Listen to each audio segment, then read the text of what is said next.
I understand how important it is to have a place called home, and it's frustrating using your hard-earned money on rent.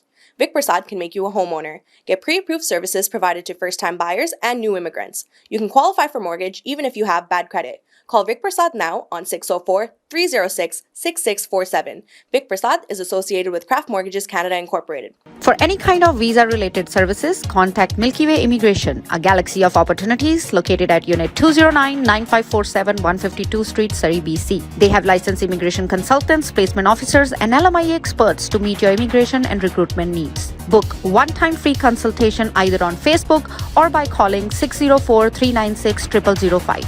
Hello and welcome to Kamila Singh Show. Thank you for tuning in. We are bringing this show from the unceded territory of Silvertooth, Kwantlen, and Musqueam Nation. We'd like to thank them from bottom of our heart for them to share this land or this piece of land with us. And having said that, we haven't met for a while, but there is a lot to talk about today on this show. And I have my panelists all ready to go in the studio. And my first one on my left is Annie Ohana. She is a community organizer as well as activist, and she teaches at LA Madison. She's a school teacher. And with her is Dimple Saran, and she is also a community organizer, founder of One Voice Canada, works in the healthcare and a lot of other things that she does on her own time. So these two panelists have been on our show before, but today we're going to be starting a welcome, first of all, to both of you. Thank you always Well, for this having is us. the first one we are meeting Yes. for the Happy New Year's to both of you. Happy New To Year. you as well, Kamila. Thank you for having us. So let's get on it right away. Exciting, let's go. Let's go. And we shall start in Surrey. As we all know, Good old Surrey. Yeah. what's happening Yeah. with the politics with the SPS and RCMP, and finally the the minister decided that he's not quite ready Yeah. to make the decision, who is Public Safety Minister and Solicitor General, and Mike Farnworth. And he needs more information from all the three parties, City of Surrey, RCMP, and SPS. And this is with what I was even listening on the news about Surrey Board of Trade and others. They are not saying who should stay or who should go, but this delay, and their budget is coming out too. So what do you think is happening in here? I think, and also Surrey has a lot to lose because there are so many MLAs are elected in Surrey. So if they really tick them off, maybe they might not be voting for this NDP. Yeah. Yeah. So go ahead. This ball of yarn that's all tangled. I think this is evidence, whether you agree with the decision Farnsworth has said or not, in terms of like needing more information. I do think it shows us just how much of a lack of information, like what they didn't have going into all of this. Because that decision was made so quickly, both on the municipal side, but also in the provincial government just gave it an A-OK without maybe really thinking down the line, right? So I think this is us playing catch up. And of course, it's tripping everybody up. Because now you have budgets that are delayed, right? You have a lot, and yes, the political angle to things. But to me, it goes back to the same thing. I live in Surrey. I'm proud to live in Surrey. I love this city. And the fact that we're not actually talking about the services we do need. I was listening to Anita Huberman giving a radio interview, and the fact that we should be talking about, the wraparound services, the holistic services, the mental health, every aspect, right? That's not happening. So to be honest with you, I'm kind of sick of the political nature of it. I think just there needs. It's weird how nobody's admitting that mistakes were made. Yes. Mistakes were made in how this was even conceived of, and so now we have to pay the consequence of it. So I fear that this is the pain we have to pay to figure things out. And at the end of the day, I think right now it's kind of both are around. And I go back to that original transition report. I think that was always the case, that the RCMP would have certain services that we would contract out to them, and then SP would kind of control other things. To me, that's a way to move forward, to me, right? That might be a naive look at things, but I just think really we're paying the price of not really being thoughtful about the decision-making process. Yeah, and I agree on that. Like, it's such a complex situation now. Transitions always take time. Doesn't matter which organization you're from. And working together is very important. And, the backlash for one or the other shouldn't really be there, because at the end of the day, collaboration always creates progress, always helps us make better decisions when it comes to anything we do as part of the city. And I think that's the main focus that should be ultimately out there right now, but that's not. Unfortunately, like Annie said, it's becoming very, very political. And having to make a quick decision or having to state one is better than the other. I mean, it doesn't matter which policing group you're in. Police always do a very good job on their level, right? However, decisions are made, which are made locally, are very different than federally. And I think these kind of things where the layers fall into place, whether it's provincial decisions, federal or local, that's where you might have to sit down and decide, okay, well, this policing force is better than that just for these reasons. So I think it's a breakdown. It's a matter of, just like Annie said, that report has a lot to do with this. And backing off on when it comes to provincially, because they had put out this report, to back off on some of their statements now would not be wise. And the second thing to that aspect is, if they do decide to back off, what about the funding now? What about the budget? Like, we're now going reverse, right? So is that going to be a sort of a progress way of looking things? Or should we use that budget to move forward to collaborate both and use them wisely where we need to, whichever police force it is? The one thing I do always mention, though, is because Surrey is such a fast-paced growing city, and we are like the 7th largest municipal city across Canada. All the other large cities have their own policing system. So I don't think we should not look at our own policing system, definitely, but it's just how do we collaborate with the RCMP going forward? And I think the biggest mistake, never mind these two forces, and government made a huge mistake at that time too, because they did not allow enough time and put the referendum to, because there is two things here. One is the taxpayer, which is the people of Surrey, and the government that's sitting there and they take care of the public safety. So they need to talk to each other too, right? So anyways, we'll have to wait and see. And they didn't even give any deadline by when this decision will be made either. So that is painful as well for both the parties, right? 100%. And the people that are doing this job, how do they know whether I'm going to have a job tomorrow or I'm not, or I should be looking for another job somewhere else, So, and their families as well. So they are just they have become the target here. They have become the ransom kind of, the people that work in this Well, I think field. they've just been forgotten. And everybody's been forgotten, because it's going to cost us money. Like, this is really, to me, one of the worst case scenarios. Like a transition gone horribly wrong. Right. And I think everybody's a little bit complicit in helping to make this mess happen. And again, at the end of the day, how does that help our city that's constantly growing actually deal with the issues that we need to deal with so that we are the safest city we can be?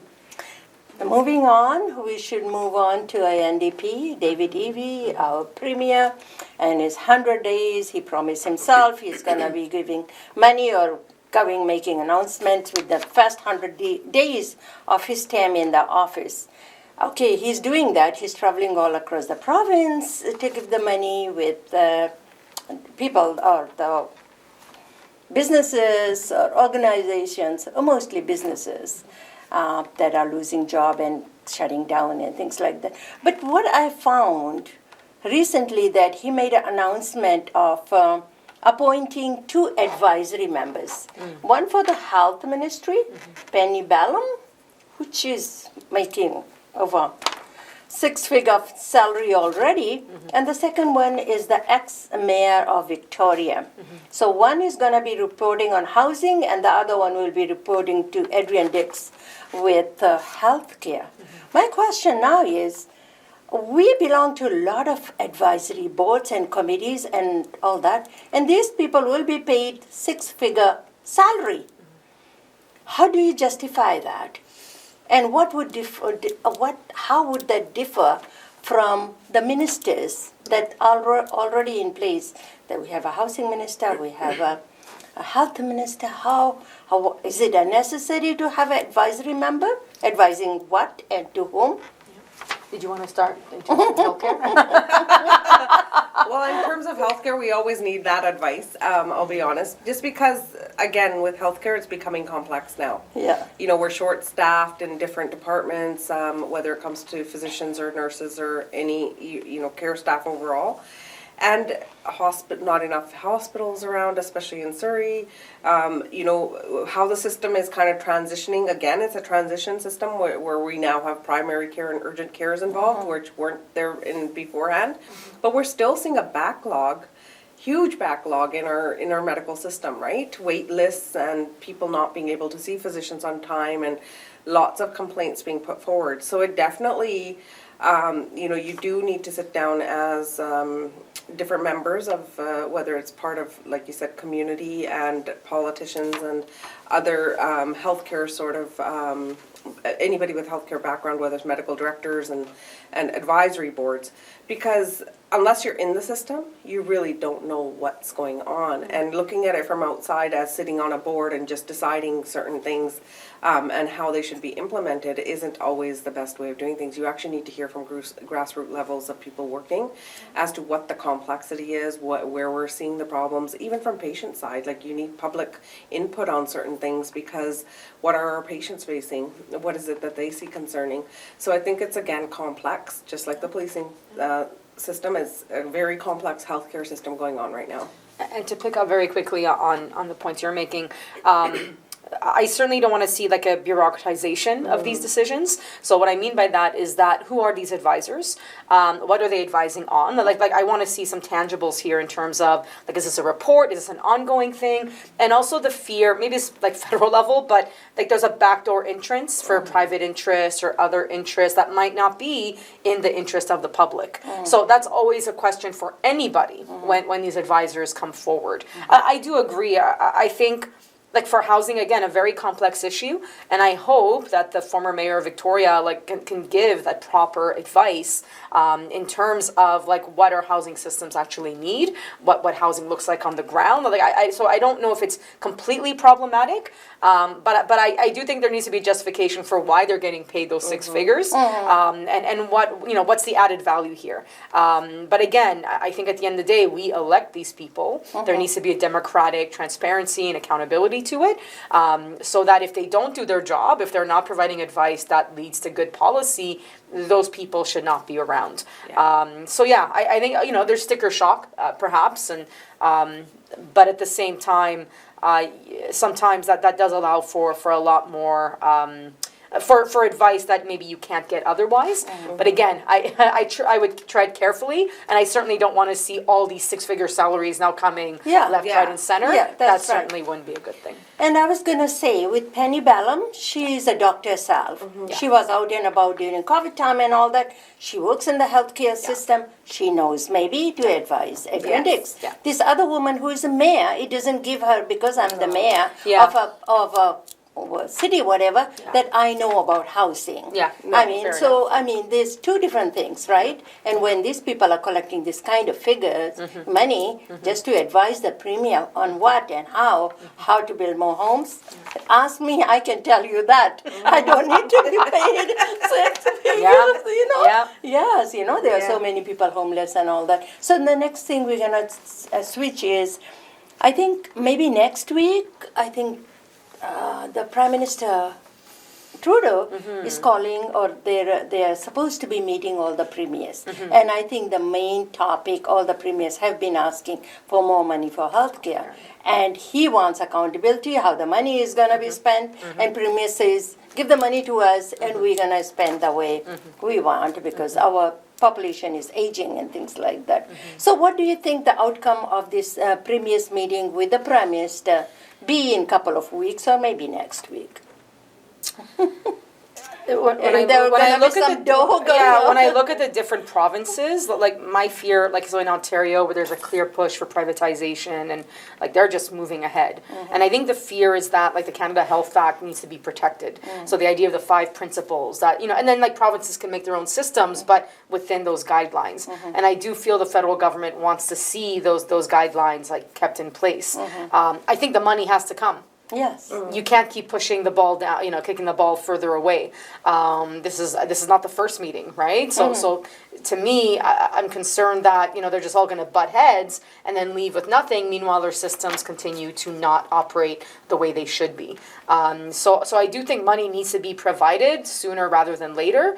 But I do feel that every premier and needs to provide to me a very strong case for how you're going to build up our public system. Yeah. And deal with issues in a way that actually makes sure healthcare is accessible for all, that we're dealing with wait times. But I do fear there's active court cases on this issue. And I think there is a fear that certain provinces might just take the money and do something completely different or misuse the money. So I think it's Saskatchewan where they gave out a certain amount to each resident of Saskatchewan, and yet they want healthcare funding, which of course they need, but why are you then spending money on checks to households that really don't mean much when you could have put that money into healthcare, right? So, and I know there's the division of power, and and that's always difficult in terms of what the federal government can say to the provincial government in terms of healthcare, but these transfer payments are coming from the federal level. Yes. So there has to be some sort of guideline there in order for those funds to be used. It's not just free money. Yeah. That's my opinion. Yeah. Yeah, and I agree with Annie. Like, you have to have obviously the breakdown of where the money is going to go. That's for sure. But whether the provinces need to present it to the Prime Minister at this particular meeting, maybe not. Yeah. Just because every province is different. They're facing their own challenges when it comes to healthcare. Maybe one-on-one meetings with each province is going to be the ultimate goal here, or should be. I would assume so, in determining how much funding and where that breakdown might be. And that gives the premiers time to, again, get some sort of data together, get some reports together as to where they're in need most to help out where that funding would go. So I think just having roundtable meetings with everyone together is not the ultimate solution, and it may not give the Prime Minister the best sort of idea of where certain premiers may require more funding than others. And Ontario, yes, that's worrisome, again, for my sake, even just being a part of a healthcare system, working in the healthcare, we worry about that all the time. If Ontario pushes for privatization, are other provinces going to follow suit? And we really need to protect that Healthcare Act, because at the end of the day, this is why Canada is known to be such a good country, is because our healthcare has always been one of the top levels, and recently we haven't been seeing that, post-COVID, through COVID. We're facing lots of challenges now. Yeah, the next thing I was going to ask you, on January, was it on 23rd, the Alex Fries Bridge was under lockdown. Yep. And some people waited there for 7 to 8 hours because there was a person in there who had mental health challenges. And people, and I would not pick up how the thing was done, but what I hear in the news more so now, that people, the drivers, the way that they behave and the way they did not respect why was the road blocked, that they were trying to honk and telling him, go jump off the bridge, don't hold the traffics and all that. Do you think is there any empathy left anymore? When there's a negotiation team, Delta Police are there negotiating with that person who's just about to jump off because of the mental illness or whatever, and you are telling why holding the traffic and talking to the guy. I think this is so ridiculous that we didn't think, we as Canadians, everybody was in there, just a couple of people, they made a huge noise. I was quite disgusted because people were also posting things online and putting that person's private kind of life possibly at risk as well. We're in a situation where we see like police brutality happening in different areas, and we know in terms of those who have mental health issues, they often face more violence from the police. There's a lack of understanding of what's going on. So here the police are trying to do their best. They're trying to keep everybody safe, and for then the people to act so unempathically or maybe to lead to even more problems, I really, that is a huge problem. At the end of the day, if there were people in that line that needed to get, whatever, maybe they have a pregnant wife or something, like I'm sure the police would have somehow found a way to get them across, right? Like I don't think that would have been impossible. But most people probably were okay, kind of waiting there, right? We can't predict life, right? Not everything's going to be perfect, and but I feel for that family. I feel for anybody with a mental health issue, where now you have to look around and think, well, are these people even going to support me in my time of need? I know we've been talking about it in our schools about what it means to help people in times of crisis, and I would even say that means there's a lack of respect for the people trying to do the job, right? For police that are trying to figure out the best way possible to help this person and not just to end the situation and get things back to normal. I think we really need to focus in on our own families. Parents need to talk to their kids about this, about what it means to have empathy, what it means that sometimes someone might have a situation that is uncomfortable for you, that might put you in a situation where it's not the best fit for you. Well, but you should try to take care of that person no matter what, and at least respect the law. And I know that bridge, they can't build the barriers because of the load. So at the end of the day, the reality is you might face the situation, more than other bridges, perhaps. That's architecture, right? It has nothing to do with anything. It's engineering. But yeah, it was very, very distressing. And in a larger way, because when I think about, I work in a school, I have to help all students. We have kids with mental health needs, and we do our very best, no matter what. If it means you have to go around or whatever, you do it. Because inclusivity, right? Everybody belongs, and we all want to help each other through our day. It's sad to see that a lot of people seem to have lost that reality. Yeah. This isn't the first time, unfortunately, I've seen it. Actually, there was many years ago when I was actually in college, and a similar situation happened on Patello Bridge. It was blocked off for hours and hours on end, and people got out of their cars and just telling him, because he was up there for, I don't know, 9-10 hours and ordering pizza and telling police to do certain things. But that's part of mental health. It was, yes, he wasn't sure if he wants to really go ahead. It's a cry out for help, which people don't realize, but it's a big cry out for help. When you're getting to a point where you're standing on a bridge ready to jump, that's not something to take lightly. And I think what people don't understand is you have to be patient, the most patient at that time, because they could just take that leap, right? You stating take that leap is not going to help anything. It's going to actually make things worse. And what other people don't understand is one day you could be in that same situation. Either you or your family your loved members ones, could be in that situation, because depression hits 1 out of 10 people. And when it hits you, you may not even see the signs or symptoms until it's too late. And that is reality, and people don't understand that it can trigger those that have lost loved ones in similar situations. I've lost an uncle who had jumped off a bridge, and he would be the most happiest person on this earth. You would never ever assume that he was going through some sort of personal problem or depression or anything, because every time you met him, a big smile on the face. So when there's many people I know that have either lost loved ones like this or have been through it themselves and overcome similar situations. So you just never know who you're triggering and what you're triggering, and stating those kind of things when somebody's in the midst of it, and especially to those workers who are helping them, is not. It's not called for. Like you just need to. Yeah, you're not at that humane level at that point. And I think people really need to back off and start to think of that. Yeah. So I'm looking at the clock. We have 2 minutes each, and this is a very important one too. So we have had about the Bank of Canada increase another 0.25% of mortgage rate or interest rate or whatever. And this is the 8th increase in over 2 years maybe? What do you think is going to do to the housing when there is less than 1% of vacancy rate in Vancouver and maybe 1.25 in Surrey and other places? There's hardly any place to rent, and if there are any, people can't afford it. Go ahead. How much time do you have? No, I just think it's not going to do much. We live in a vastly like hyper inflated market, right? So any small like attempted correction or moving up of interest rates, it's just going to make the situation worse in a way, right? We really have to come to terms with our housing is no longer housing. Yeah. It's a market.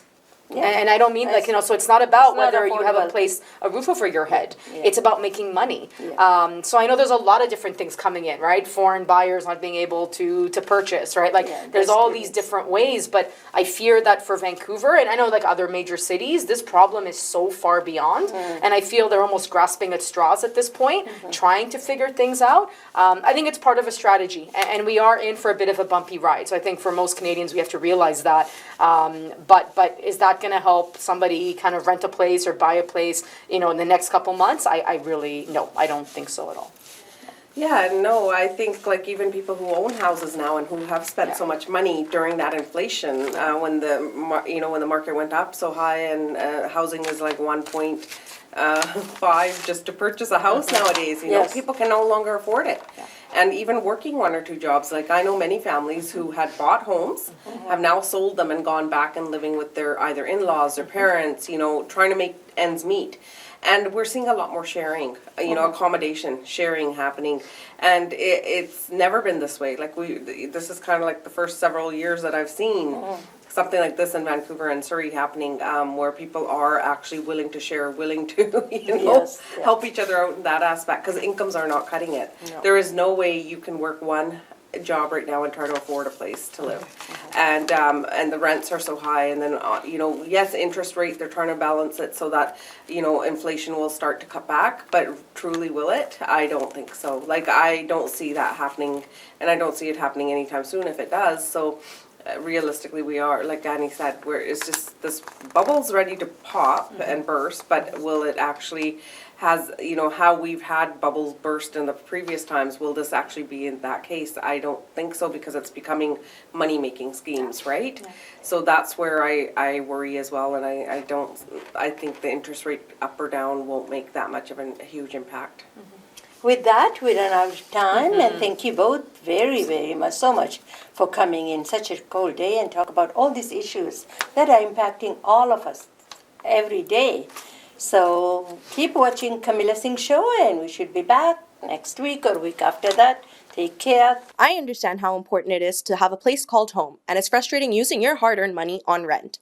Vic Prasad can make you a homeowner. Get pre-approved services provided to first-time buyers and new immigrants. You can qualify for mortgage even if you have bad credit. Call Vic Prasad now on 604-306-6647.